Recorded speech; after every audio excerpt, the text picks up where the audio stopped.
Un cilindro aislante de longitud infinita y de radio R tiene una densidad de carga volumétrica que varía en función del radio de la forma siguiente. Rho es igual a Rho sub 0 por A menos R entre B, siendo Rho sub 0, A y B constantes positivas y R la distancia al eje del cilindro.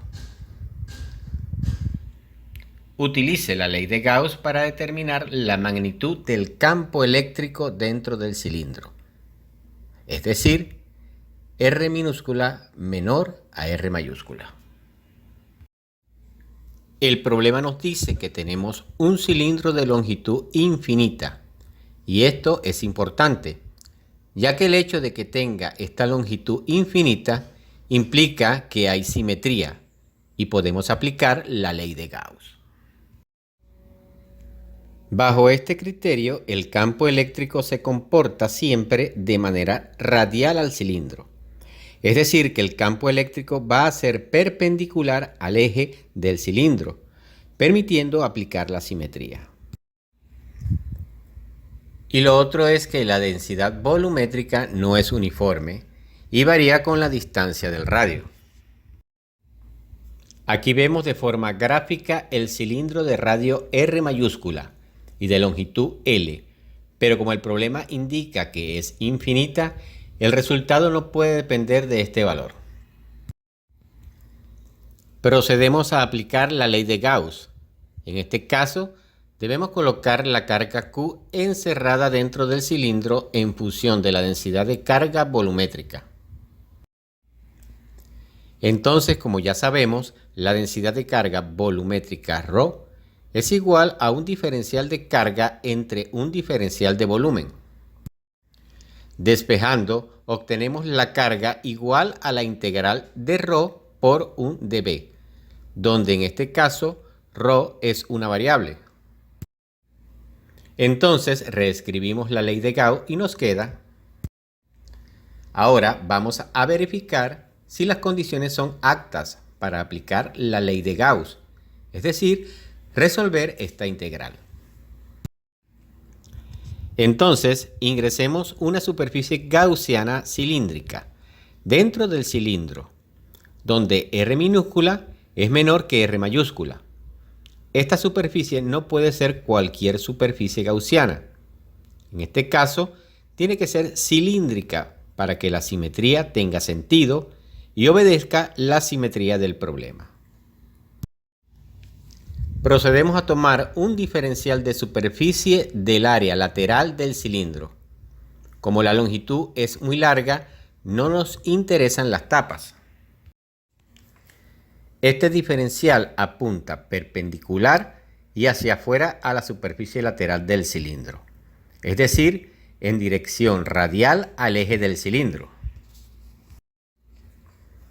Y el campo eléctrico también tiene este sentido, dado que el cilindro es muy largo y las componentes paralelas al cilindro se anulan por simetría.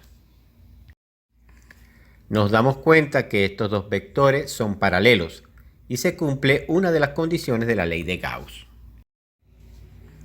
La otra condición es que el campo sea uniforme, y esto se puede concluir dado que cualquier punto que se elija en la superficie gaussiana va a estar exactamente a una distancia R minúscula del eje del cilindro. Luego, como el radio R va a ser el mismo en todos lados, el campo eléctrico va a ser exactamente el mismo. Entonces están dadas las condiciones. El campo eléctrico es constante y paralelo al vector diferencial de superficie ds. Luego, esta integral se puede resolver fácilmente y nos va a dar E por el área de la superficie gaussiana, que sería el área de un cilindro de radio R minúscula. Y esto sería igual a 1 entre epsilon sub 0 por la integral de ρ por dB. ¿Qué sería la integral que hay que resolver? Para resolverla, debemos colocar el volumen en función del radio. ya que la densidad de carga volumétrica también está en función de este radio. El volumen de un cilindro es igual a pi por r al cuadrado por la longitud. Derivando ambos términos de la igualdad, nos da que es igual a 2πr por L por un dr. Sustituimos los términos en la integral y nos queda la siguiente ecuación, la cual vamos a limitar entre 0 y r minúscula, ya que vamos a calcular la carga encerrada, y en este caso sería la carga encerrada dentro del cilindro gaussiano.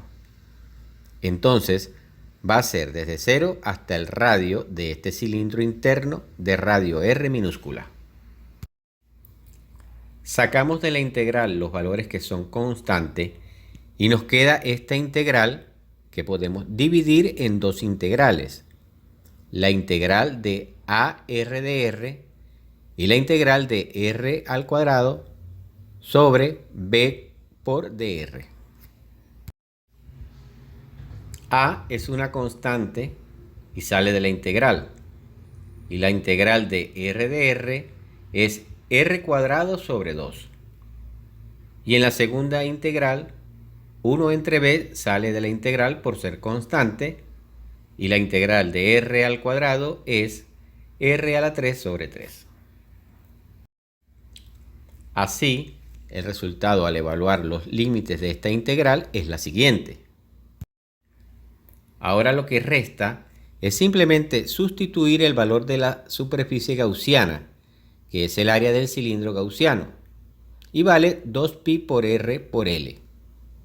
Se sustituye quedando esta ecuación. Podemos observar que el término de longitud está multiplicando a ambos lados y se puede eliminar.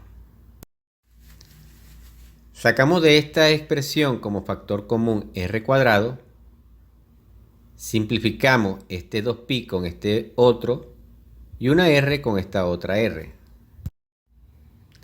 Y obtenemos el campo que puede ser escrito de manera vectorial, multiplicándolo por un vector unitario que lleva la dirección radial del cilindro.